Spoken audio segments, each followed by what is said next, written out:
How are we doing, my people? Happy weekend. Today is Monday. The third week in. I think today is the 17th of August. Explosive revelations come close. First of all, congratulations, Charlotte. Kainerugaba, or Charlotte Muhoozi, or Charlotte Kutesa. OG, Buganda Road Primary School. Deskmate. Her son, I think is the firstborn. I'll check that out. Her son, born of the husband, General. I think Lieutenant General. I'm not sure. You correct me. I'm at fault sometimes. Muhoozi, CDF commander. CDF commander of the Defense Forces, Uganda People's Defense Forces, UPDF. Oh, do you know that I've met Muhoozi many years ago? 1986. When I tell you this and that, I'm doing what they call explosive revelations, things people don't know. You know everything. No. To me, it is just reliving, bringing things from the past. In 1986, Muhoozi akomawo Uganda. Batuyita e Nakasero, Buganda Road Primary School. N'abaana abalala, there were a host of other students, primary school students. I think it was the birthday, something along those lines. State House in Nakasero was like a village. Everybody used to go there. And sometimes on Sundays, the president, Museveni, would come and sit in the compound and begin talking to people. He was always talking, President Museveni. That's why people like him. That is what I'm talking about, what I remember as a child. Kakati Oru, later on, he would launch the campaign of AIDS awareness. Mumanyi nti oluyimba lwa AIDS, HIV AIDS, it was a scourge.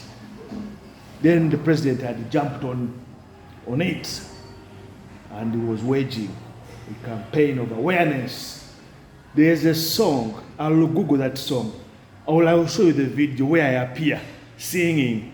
Mr. Ranges, our music teacher, would facilitate Buganda Road to win that. There was a very big competition between schools. Then we would go and sing at State House. Back then they used to call it Nakasero State Lodge.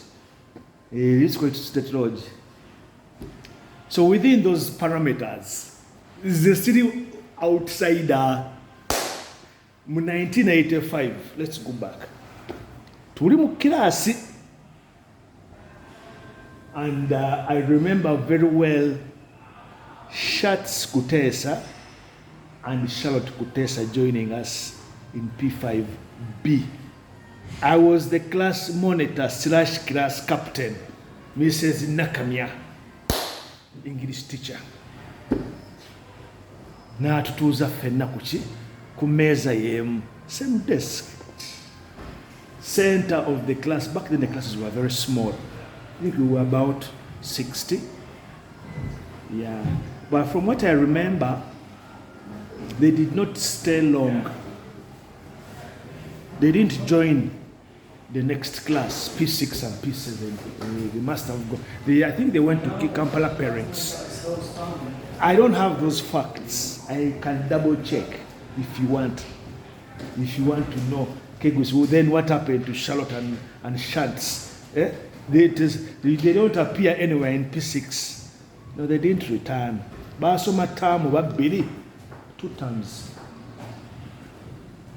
But you remember 1985, Nababuli Chaichigena Mass, what happened in Uganda? They overthrew Milton Obote to regime. That is the 25th of July, 1985. So a lot of things were changing. There was a mass exodus of students who left. And I think for obvious reasons, Charlotte and Shads, they are sisters, by the way. They are sisters. They left. They did not return in P6. That explained what I told you, that we were all mixed up in 1986 and 1987. The classes were smaller, the students were smaller, because many of the students had left. Yeah. If you weren't familiar with the politics of the day, it meant people skipping town, people were going to exile. Nabagamba, my mom was working in government and she saw a lot of people within the circles of government leaving, and that is the year she retires in Uganda Development Corporation. And I gave you a story last week of my aunt, Herenita Narongo Dungu, who owned the first travel agent, like successful one, Jet Tours and Travel, Lumu Street. Nga yagulira abantu tickets, people used to go to her to book in the West, British Airways, name one a franchise. You could only buy British airline tickets through her in Uganda. She was the official partner. Do you get what I'm talking about, people? Eh? We're talking about my OG, Charlotte Kutesa. Nze bye mmanyi ate mbabuli ebyo simanyi. And how they met, I wasn't there. But I was so happy many years ago. Do you remember the wedding of Muhoozi? Nali nvuddeyo Uganda. I had left Uganda, I was here studying, I was a student here. I think it is 2001. I'll check. I'll check. I don't want to give you wrong facts. But I remember if I was in Uganda at that time, I would have attended that wedding. The wedding of the CDF. I think I should do a story about it, because there are a lot of things people don't know. Eh? But my childhood sweetheart, see. If I had wanted, there was a whole circle of people around me. Yes. I think about a story of General's daughter. Eh? Bettina. You people. Let me tell you.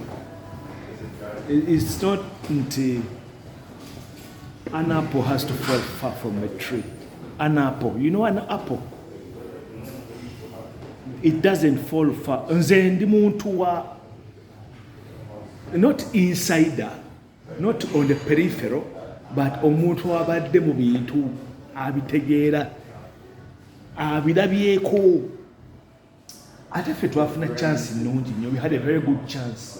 The schools we went to were what you would call the traditional schools. You don't have traditional schools anymore in Uganda. Teziriyo.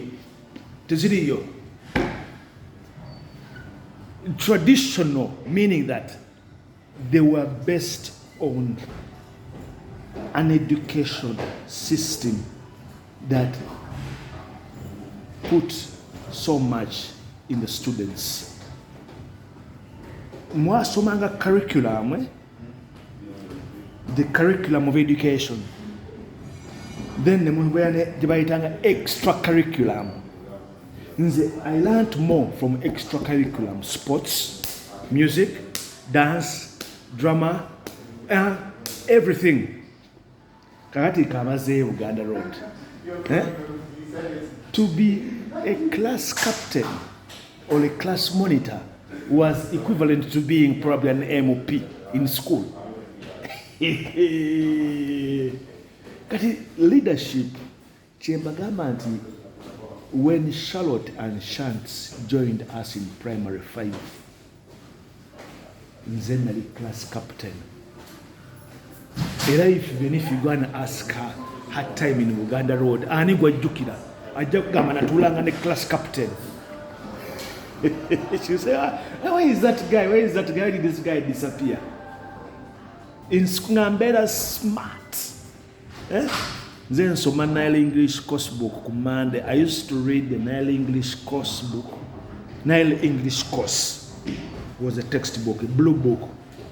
Ichuli, whatever. You remember those characters in that book? And we would have a discussion, comprehension, and composition. You people. But it left us with a lot of, twayiganga bingi. That's what I'm trying to mean. Nti essomero, faabamu twava mu ssomero, mu primary school, nga tuli cultivated. Kati that would explain those who are sometimes asking no. Kati ebinaku zino bidala. Nti how come you people muli mwena, you people you have alumni, you people you have get-togethers, kegusigwaleta ebintu bya get-togethers, one of social media will it went like a wildfire, all schools and whatever. Yes, that's what I remember. Kakati 2001 nzije London okusoma. So if General Muhoozi Kainerugaba got married around that time, Salio. Ate ne mu 90s awo naona kati people you'd ask me, did you ever meet again?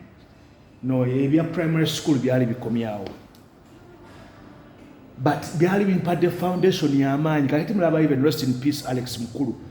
Yali mu bintu ebyo. He was very, very pivotal because he was always the go guy, the go-to person to facilitate rehearsal, to facilitate ideas and all those, together with Mr. Ranjezi in Ndere Troop. Mr. Ranjezi was my teacher in primary, Buganda Road Primary School. Mr. Ranjezi, gwemulaba oyo. Hey! Tuli ku National Theatre, Chembagamba National Theatre nali njefuga. And the only thing that really used to pain me is seeing Namasagali shining. Ya Rabbi. And I was always wishing I had gone to SAGS. Namasagali. So every holiday, Namasagali used to have like a pantomime show. They had all those plays. That's why I'll get you that information. Namasagali.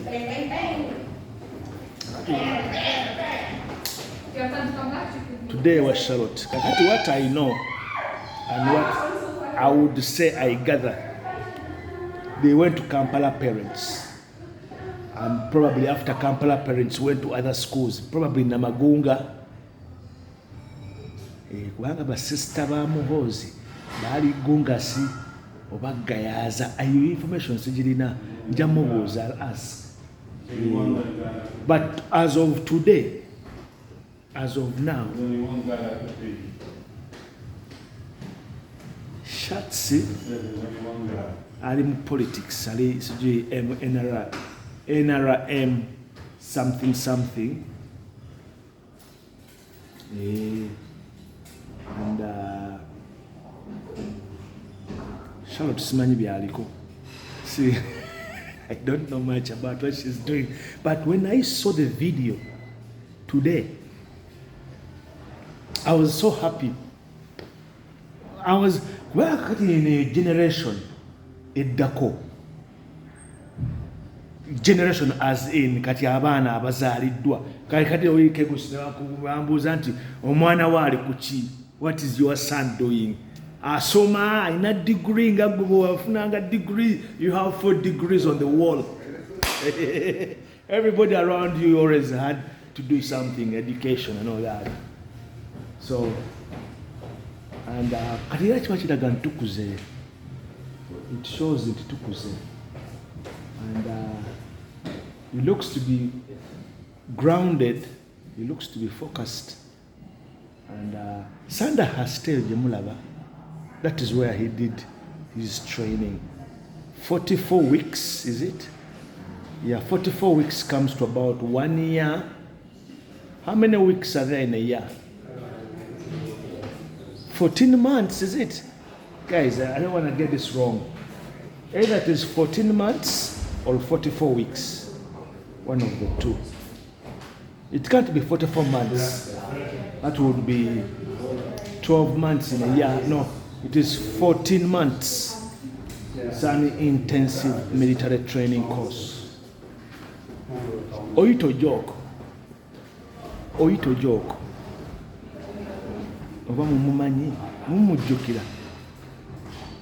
He was in the army, in the Obotes. Neya Somera Sandhurst. N'abalala gye bali. So it shouldn't be chiri unique. It is a privileged thing because even the dad did it. Muhoozi went to Sandhurst. Yajja wano ng'ateze nali wano. Ne bwe yali asoma yali wano. Yali wano nange nga ndi wano nsoma. I was here studying. Era abantu abamuliko bonna sijja babulya for confidentiality bali mikwano gyange. Yajjirako security team kakati ngono omwana bw'abadde wano ng'asoma abaddeko security team tabadde yekka, probably a team of about 20 people.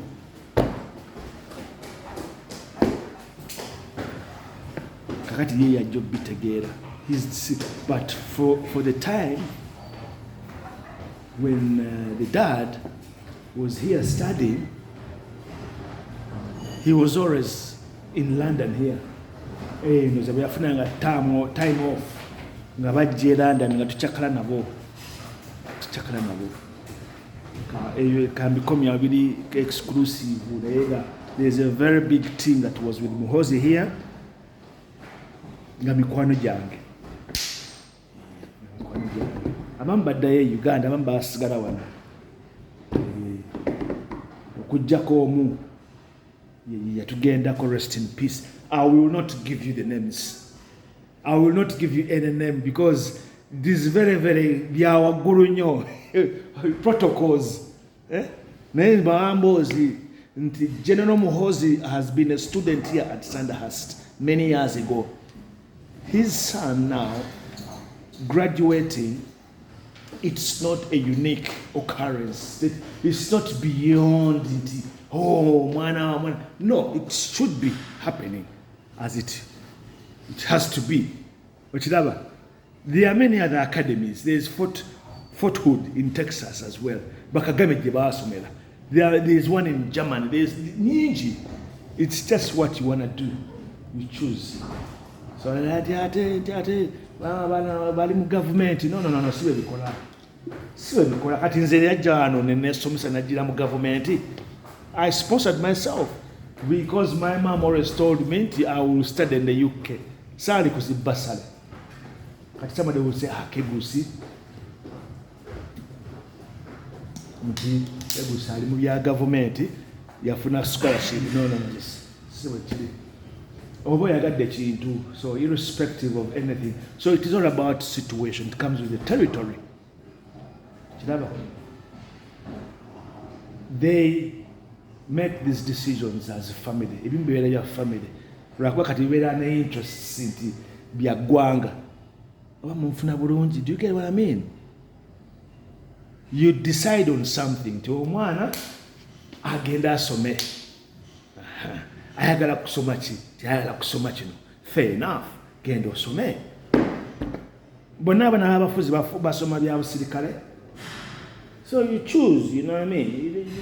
People don't chastise. Nange mbeerako ebintu bye mbeera proud of. But did you know that I have seen the president of Uganda, General Museveni? I've met him many years ago, 30 years ago, 1986,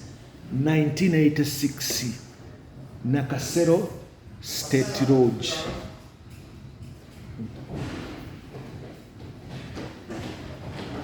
These things have to be documented. At least they're on record now. You know. I remember that time there was the RC system. There was rationing, sugar, there was scarcity of things, advising abantu, this and that. My mom was an RC woman, representative chairman, RC. So, the birthday, I met Muhoozi attended, he came. No, there were many other students. There's a video. It's a clip of the video of what really went on there that day. Yeah. The blue, the kid in blue, that was Muhoozi. Nganafe tulibu kid wetu tulibana bato primary school. And that was the time. And that would mean that a year before that is the year Charlotte and Kutesa were with me.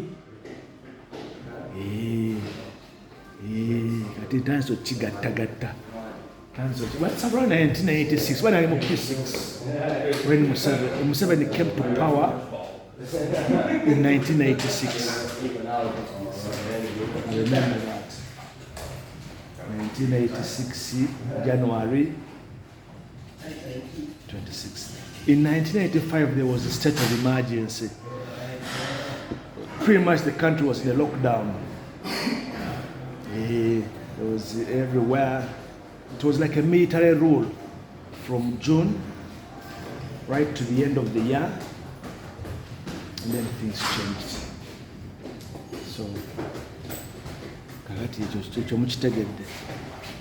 I don't have an explaining to do about it because it is a fact. The fact of the matter is, Kegus, me, Patrick Kagumba. My name used to surprise people. Kabon, yes, it's called Kabon.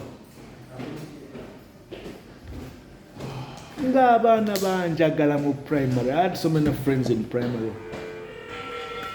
Lots of friends.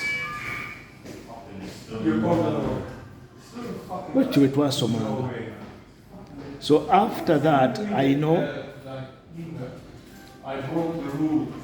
knew about the General Muhoozi's studying when he was at SMAC, St. Mary's College, Kisumu. My first choice, primary leaving exams, was to go and study at SMAC. Now, there's so many Muhoozi. To anybody in class age? Government doesn't fall far from a tree. However,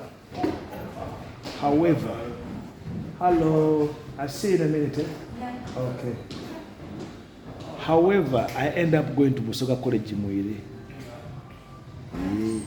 Era abaana basmaaka bonna baali bakimanyi abaasoma bagamba nti Kagumba didn't get his first choice. Ba Victor, ba Ama, ba Kiwanuka, abaani bonna kikosi. Naye tuddamu okumiitinga mu A-level at Makerere High. Nibagamba, you see, exodus of students. Atiba malakungo ba Mwiri. If I had returned to Mwiri, many of those students wouldn't have come to Makai. But Obi never OGs. There was an overwhelming interest in all about Kegusi to sing mu primary. Nemo Oliver, hello. Right? I'm fine. Funye first grade against the Makai. Makai is the place to be. Nitulioko tunyumira Makerere High School. Mumfuna bulungi nnyo. Nziramu okulaba Muhoozi ng'ali ku campus. Mmanyi nti agenda e Makerere. Tuli mu myaka gye gimu. Shout kuteesa. Muhoozi, we are in the same age bracket. Mbagambye tutwali mu kirasi y'emu. So he's at campus, Mitchell Hall. Mukimanya ekyo, cross country yasimbanga bweru. His vehicle, there was even a small detachment of soldiers. Mitchell Hall, Makerere University. Mutemukimanyi. Hello. Muhoozi yasoma. Makerere tomalaga buukayo n'ogenda. You don't jump the queue until you're going to study there. You have to attain. Then after that, aho ku campus samulabanga. Kwa najjanga mu Mitchell Hall. Remember I was a Michael West. Ndi ku Makerere High nga naye mbeera mu Mitchell Hall. Before we went to Scotch Hostel. There was that exodus I made of all of us together mu hostel mu Kikoni. So after Mac High, 1994, when Muhoozi is joining Makerere University, Nyami in Kenya. Abasoma ne Muhoozi Makerere University bajja tubuulira. Nera paka kati abantu tabanyimya mboozi. People always just want to pick up things like pieces. Fetuli very analytical. Kegusi I'm very constructive. I have to build up something and then explain to myself. Nchitegere bulungi nnyo. Why didn't he go to an international university? Later on he would come and study here. Mukimanya ekyo. Yes. In Makerere University. Nze nali Kenya. As in an international university in Kenya. Studying.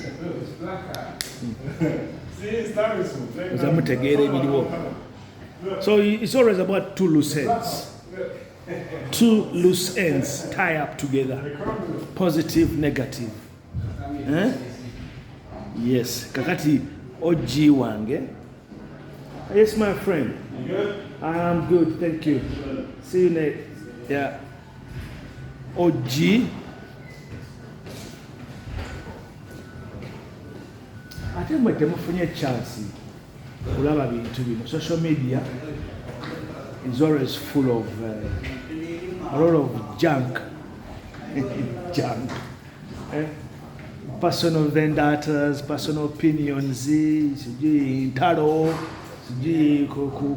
kukuba manda, whatever, that kind of nonsensical. So you have to be very much the kind of person who would weave through that to make sense of whatever is being posted. Mufuna bulungi. So let's celebrate for Charlotte. Tumukubere tumusanyukireko tukole bu likes oba tukole ki tukaye ate simu na Uganda muna Uganda ate that is it muja gamba kino kiri nanti there's a time I was attacked on my page here oba na postinga kyali ko ebintu ebyo similar conversations, you know that kind of nonsense. The civil will deserve. See, I don't even have a single minute for that kind of gibberish. Oji wange chiwedde. Twasoma fena mwali mu 1985. Mwagendeko mu State House, mu State Lodge e Nakasero. Museveni nga atudde wali ng'ayogera n'abaana. Kati bwe mugamba State House mugamba suje bagenda bamba baasa. Nze sibimanyi ebyo, sibirabanga nako. Never seen those things. Ze manyi a figure of leadership, a person talking to me, tuyimbe nyimba za AIDS, whatever. I'll post that video. Mundabe, you will see me singing primary. Kanve wano. So that is it today. Tinyumize emboozi. Charlotte mukwano gwange nina ndudde sidanga mulaba many years. Hi, agenda. 30 years ago. 1985. Yeah, I was on the phone with TBG procurement to deal with something. 1985 mwaliridda wa 1986 mwaliridda wa keguso kaddiye keguso tukaddiwako tulaba nze nedda mbagala nnyo. All right, my people. So the boy has graduated. I wish him the best. Akole byayagala. Basome aleka kati we bagenda okubeera ba leaders of tomorrow. Balina okubanga basomye nga babitegeera ensi ekyuse. Nasoma politics mukimanya ekyo. 311 politics, international relations, in politics, in law, global geopolitics akyuka. Abaana balina okubanga bategeera ebintu ebiri around them. Basaluta kikubidde mami n'atula ensawo waani. This boy namulabanga muto nga bakamuzaala ku social media. Baana, when they had their first child, muzukulu. Muzukulu byebyo n'ebirala byonna bye mutamanyi bye mbabuulidde ate mba mubimanyi nze mbabuulira. Gayo oyo buli omu amumanyi, everyone. Kebusugwe buli omu omanyi ono manyi oli. I was everywhere. Kyenabagambye in the beginning, the education we had was all rounded. Netuyimba oluyimba AIDS song duli njaba wa story ya Philip Bongolo lutaya temugira na jira. Philip Bongolo lutaya ze Samson Chiseka nabo ba media matebe mbalabula bya. People, you should give them their flowers. Ba Kaziwe abonali nabo mu 1999 Paramount company yange tu umuvubuka omugagali Sheraton celebrations Independence Day 9th October. How Kegusinali biwanvu. I'm in the sky. Pearl of Africa rally to go motoka. Rally team Miss Uganda contestants but at them members jengenda kugatta obulungi njibawe mulabe ebanga biography yange. So bwe mundaba wano nti after all these years Kampala, I had enough. Mu 2005 ninsalawo nkomewo setolinge wano nga tekyali kipya. There was nothing more left for me to do. Ntambudde ensi zonna nkoze buli kimu. So maybe I can inspire you. You can learn from me a few things. Are we good? Awo muntegera bulungi nnyo Kegus nagaggawe Bulaaya. Eyajja n'emitwalo emeke gya $1 n'asasula n'asoma. Guys, have a nice evening. Yep.